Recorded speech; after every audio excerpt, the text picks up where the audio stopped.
SCO शिखर सम्मेलन में प्रधानमंत्री मोदी ने दिया सहयोग का प्रस्ताव, कहा भारत अपने अनुभव साझा करने के लिए तैयार।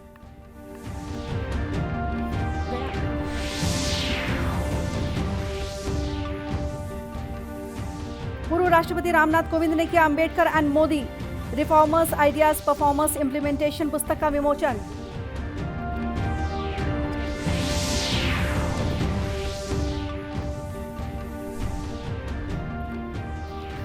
छत्तीसगढ़ में कोरोना संक्रमण की रफ्तार थमी, 24 घंटों में 100 से कम मरीज मिले।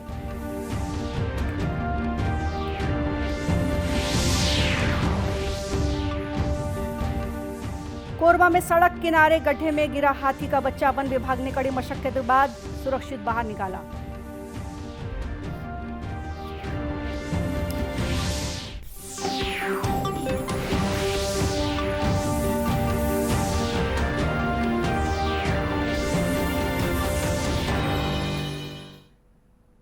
नमस्कार, आप देख रहे हैं दूरदर्शन समाचार। मैं हूं गोपाल सान्याल और अब समाचार विस्तार से। प्रधानमंत्री नरेंद्र मोदी ने उज़्बेकिस्तान के समरकंद में चल रहे शंघाई सहयोग संगठन के 22वें शिखर सम्मेलन को संबोधित किया। प्रधानमंत्री ने कहा, हम भारत को मैन्युफैक्चरिंग हब में बदलना चाहते हैं। भारत में 70,000 से अधिक स्टार्टअप हैं, इनमें 100 से ज़्यादा यूनिकॉर्न हैं। उन्होंने कहा कि हम एससीओ के सदस्यों के साथ अपना अनुभव साझा करने के लिए तैयार हैं। हब बनाने पर प्रगति कर रहे हैं। भारत का युवा और प्रतिभाशाली वर्कफोर्स को मैं स्वाभाविक रूप से कॉम्पिटिटिव बनाता है। इस वर्ष भारत की अर्थव्यवस्था में 7.5% वृद्धि की आशा है, जो विश्व की बड़ी इकोनॉमीज में सबसे अधिक होगी। हमारे पीपल सेंट्रिक डेवलपमेंट मॉडल में टेक्नोलॉजी के उचित उपयोग पर भी बहुत फोकस दिया जा रहा है। हम प्रत्येक सेक्टर में इनोवेशन का समर्थन कर रहे हैं। आज भारत में 70,000 से अधिक स्टार्टअप्स हैं, जिनमें से 100 से अधिक यूनिकॉर्न है। हमारे ये अनुभव कई अन्य एससीओ सदस्यों के भी काम आ सकता है। प्रधानमंत्री नरेंद्र मोदी कल रात उज़्बेकिस्तान पहुंचे थे। उज़्बेकिस्तान के प्रधानमंत्री अब्दुल्ला एरिपोव ने हवाई अड्डे पर उनका स्वागत किया। सम्मेलन के बाद रूस, उज़्बेकिस्तान और ईरान के साथ द्विपक्षीय बैठक होगी। प्रधानमंत्री नरेंद्र मोदी और रूस के राष्ट्रपति व्लादिमीर पुतिन के बीच बैठक के दौरान रक्षा सहयोग और सैन्य आपूर्ति पर विचार विमर्श होगा। दोनों नेता अंतर्राष्ट्रीय उत्तर दक्षिण परिवहन कॉरिडोर, द्विपक्षीय व्यापार और मध्य एशियाई देशों के साथ व्यापार, संयुक्त राष्ट्र और G20 के बीच सहयोग, रणनीतिक स्थिरता और हिंद प्रशांत क्षेत्र की स्थिति पर भी विचार विमर्श कर सकते हैं। प्रधानमंत्री नरेंद्र मोदी उज़्बेकिस्तान के राष्ट्रपति शौकत मिर्जियोयेव के साथ भी बैठक करेंगे। पूर्व राष्ट्रपति रामनाथ कोविंद ने आज नई दिल्ली में Ambedkar and Modi reformers ideas performers implementation पुस्तक का विमोचन किया। यह पुस्तक डॉक्टर अंबेडकर के जीवन, कार्यों और उपलब्धियों के अलावा उनके आदर्शों और नए भारत की विकास यात्रा के बीच समरूपता दर्शाती है। सूचना एवं प्रसारण मंत्री अनुराग ठाकुर ने कहा कि यह पुस्तक न केवल भारत के प्रति डॉक्टर अंबेडकर का दृष्टिकोण प्रस्तुत करती है, बल्कि नरेंद्र मोदी सरकार की कई उपलब्धियां भी रेखांकित करती हैं। पुस्तक नहीं, बल्कि भीमराव अंबेडकर जी के साकार होते सपनों का एक ऐसा दस्तावेज है जिसे कर्मयोगी प्रधानमंत्री नरेंद्र मोदी जी ने अपने भगीरथी प्रयासों से धरातल पर उतार कर दिखाया है। और ये साफ चिराग करता है कि जहाँ चाह वहाँ राह है। भारत के संविधान के रूप में बाबा साहब के विचारों ने हमारे राष्ट्र की नींव रखी है और बाबा साहब का संपूर्ण जीवन जो है वो समानता, मानवाधिकार और सामाजिक न्याय के लिए समर्पित रहा है।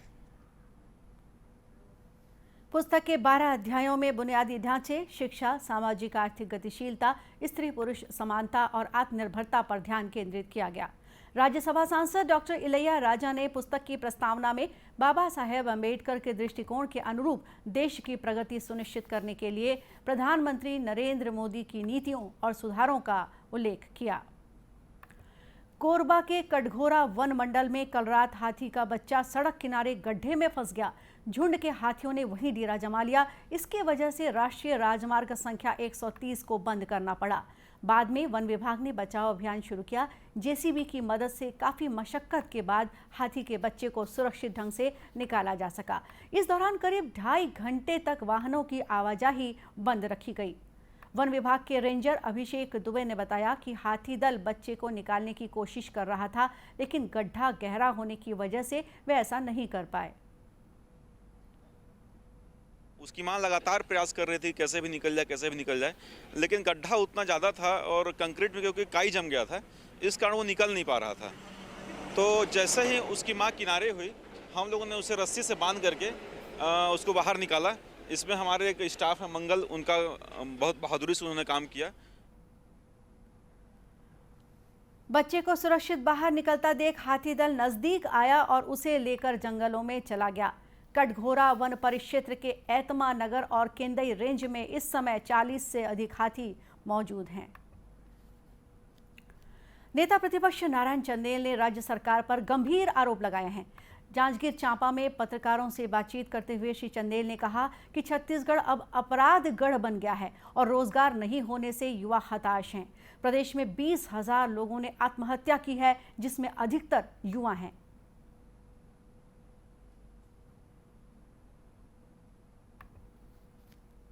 पिछले पौने 4 साल में 537 किसानों ने छत्तीसगढ़ सरकार के गलत नीतियों के कारण, किसी को खाद नहीं मिला, किसी को ब्याज नहीं, किसी को बीज नहीं मिला, नकली बीज मिला, कोई कर्जा नहीं पटा पाया। तो इन सारे छत्तीसगढ़ सरकार की किसान विरोधी नीतियों के कारण 537 भूमिपुत्र और अन्नदाता किसानों ने आत्महत्या किया इस भूमि पर, जो अत्यंत ही दुर्भाग्यजनक है और छत्तीसगढ़ की सरकार के लिए शर्मनाक है। नेता प्रतिपक्ष बनने के बाद से नारायण चंदेल लगातार जिलों का दौरा कर रहे हैं। छत्तीसगढ़ में कोरोना संक्रमण की रफ्तार कुछ थमती हुई दिख रही है। पिछले 24 घंटों में यहां 99 लोगों में कोरोना संक्रमण की पुष्टि हुई है। वहीं 98 लोगों को इलाज के बाद छुट्टी दे दी गई है। कोरोना से संक्रमित हो चुके 689 मरीजों का अब भी इलाज जारी है। इनमें से 95% से अधिक मरीज होम आइसोलेशन में ही इलाज करा रहे हैं। इस बीच देश भर में कोरोना के 6000 नए मामलों की पुष्टि हुई है। इधर कोरोना की रोकथाम के लिए राष्ट्रव्यापी टीकाकरण अभियान जारी है। कल देश भर में 19,61,000 से अधिक टीके लगाए गए। केंद्रीय स्वास्थ्य मंत्रालय के मुताबिक इस अभियान के तहत अब तक 216 करोड़ 17 लाख से अधिक टीके लगाए जा चुके हैं। राष्ट्रीय कैडेट कोर के ग्रुप कमांडर ब्रिगेडियर A.K. दास ने राजनांदगांव के दिग्विजय महाविद्यालय में एनसीसी कैडेटों को सेना में जाने की तैयारियों और तरीकों की जानकारी दी। उन्होंने सेना की नई भर्ती योजना अग्निवीर को बेहतर विकल्प बताया। उन्होंने कहा कि एनसीसी कैडेट्स को भर्ती के लिए रिटर्न एग्जाम नहीं देना होगा, वहीं फिजिकल टेस्ट में भी ज़्यादा मेहनत नहीं करनी होगी। इस राज्य से निकलकर जब पूरे देश में घूम के देखा तो मुझे लगा कि बाकी बच्चों में और हमारे बच्चों में कोई कमी नहीं है। पोटेंशियल वाइज हम लोग भी किसी भी राज्य में और किसी भी देश की किसी भी पोस्ट में जा सकते हैं, चाहे वो डिफेंस हो, चाहे वो यूपीएससी हो, चाहे वो असिस्टेंट प्रोफेसर की बात हो। कहीं ना कहीं मुझे लगता है कि थोड़ी सी हमारे बच्चों की पॉलिशिंग की ज़रूरत है और इसलिए मैं उनको अपना जो एक्सपीरियंस है 33 साल का वो शेयर करने के लिए आया था और बच्चों को ये बताने आया था कि आप में 100% पोटेंशियल है, आपको सिर्फ अपना एम ध्यान रखना और आगे बढ़ते जाना है। और मैं सबसे बड़ा एग्जांपल हूँ, बस्तर इतना पुराना पिछड़ा इलाके से मैं निकला हूँ और मैं यदि यहाँ तक आ सकता हूँ तो आज के बच्चे तो इंटरनेट सेवी हैं, बात में उनको पता है कि पूरे इंटरनेशनल लेवल पे क्या हो रहा है, उनके लिए तो स्काई इज़ द लिमिट, यही मैं उनको बताऊँ। ब्रिगेडियर दास ने बताया कि अग्निवीर से जहां राष्ट्र निर्माण में सहायता मिलेगी, वहीं सेना को युवा शक्ति मिलेगी। इसी तरह युवाओं को समान रोजगार के अवसर प्राप्त होंगे। कई एनसीसी कैडेट्स ने अग्निवीर योजना का स्वागत किया है। कारगर साबित होगा क्योंकि 4 साल की नौकरी है, तो फिर उसके बाद बोले तो गर्ल्स लोग के लिए बहुत अच्छी बात भी है कि हो सकता है कि हम 21 साल के वर्ष में लग जाए नौकरी में, 4 साल बाद हमारा हो जाए, छूट जाए नौकरी, फिर उसके बाद हमें उसके पैसा भी मिलेगा उसका और साथ में हम अपनी लाइफ भी अच्छे से स्पेंड कर सकते हैं।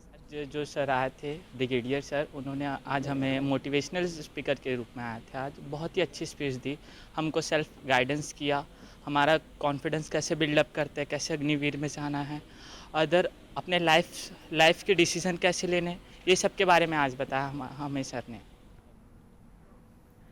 छत्तीसगढ़ में अग्निवीर योजना के तहत पहली भर्ती नवंबर महीने में प्रस्तावित है। भिलाई महिला महाविद्यालय में शाकाहारी व्यंजन स्पर्धा का आयोजन हुआ। सभी के लिए खुली इस प्रतियोगिता में विभिन्न स्कूलों, कॉलेजों और स्वयंसेवी संस्थानों के 300 से अधिक प्रतिभागियों ने हिस्सा लिया। 2 वर्गों में विभक्त इस व्यंजन स्पर्धा में प्रतिभागियों ने छत्तीसगढ़ी सहित दक्षिण भारतीय, उत्तर प्रदेश, पंजाब, गुजरात, पश्चिम बंगाल आदि प्रांतों के व्यंजन बनाए। निर्णायकों के समूहों ने दोनों वर्गों के 10-10 सर्वश्रेष्ठ प्रतिभागियों को पुरस्कार के लिए चुना। हेमचंद यादव विश्वविद्यालय दुर्ग की कुलपति डॉक्टर अरुणा पल्टा ने इस प्रतियोगिता का उद्घाटन किया। डॉक्टर पल्टा ने बताया कि यह प्रतियोगिता राष्ट्रीय पोषण माह के तहत आयोजित की गई थी। भिलाई महिला महाविद्यालय के कैंपस में एक खुली व्यंजन स्पर्धा आयोजित की गई थी। वास्तव में ये व्यंजन स्पर्धा राष्ट्रीय पोषण माह मनाने के लिए हमने की थी और केंद्र शासन, राज्य शासन दोनों के निर्देशानुसार सितंबर का जो महीना है ये पूरा राष्ट्रीय पोषण माह होता है और इसका प्रमुख उद्देश्य होता है लोगों को पोषण के बारे में बताना और उनमें जागरूकता लाना कि वो जो चीज़ें खा रहे हैं वो कितनी सही है और कितनी गलत हैं। तो इसी बात को ध्यान में रखते हुए इस व्यंजन प्रतियोगिता हमने आयोजित की थी। ये एक खुली व्यंजन प्रतियोगिता थी जिसमें घरेलू महिलाओं से लेकर कॉलेज के स्टूडेंट्स ने, ऑफिसेज के कर्मचारियों ने, पुरुषों ने और महिलाओं ने सबने बढ़ चढ़कर इसमें हिस्सा लिया। डॉक्टर अरुणा पल्टा ने पोषण आहार विशेषज्ञ होने के नाते सभी प्रतिभागियों के स्टॉल पर जाकर उनके व्यंजन को देखा और चखा। अपने संबोधन में कुलपति ने प्रत्येक व्यक्ति के दैनिक आहार में अनिवार्य रूप से शामिल किए जाने वाली चीज़ों की महत्वपूर्ण जानकारियां भी दी।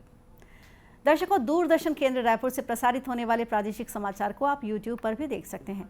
हमारे YouTube channel Chhattisgarh DD news पर प्रादेशिक समाचार उपलब्ध रहेगा। YouTube चैनल का लिंक और QR कोड आप स्क्रीन पर देख सकते हैं। अपने एंड्रॉइड फ़ोन से QR कोड स्कैन कर आप छत्तीसगढ़ DD न्यूज़ लिंक पर जा सकते हैं। इसके अलावा छत्तीसगढ़ DD न्यूज़ फेसबुक और ट्विटर पर भी उपलब्ध है। अंत में मुख्य समाचार एक बार फिर। SCO शिखर सम्मेलन में प्रधानमंत्री मोदी ने दिया सहयोग का प्रस्ताव, कहा भारत अपने अनुभव साझा करने के लिए तैयार।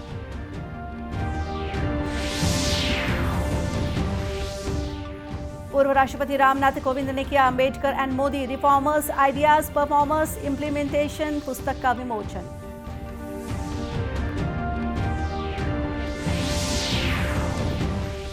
छत्तीसगढ़ में कोरोना संक्रमण की रफ्तार थमी, 24 घंटों में 100 से कम मरीज मिले।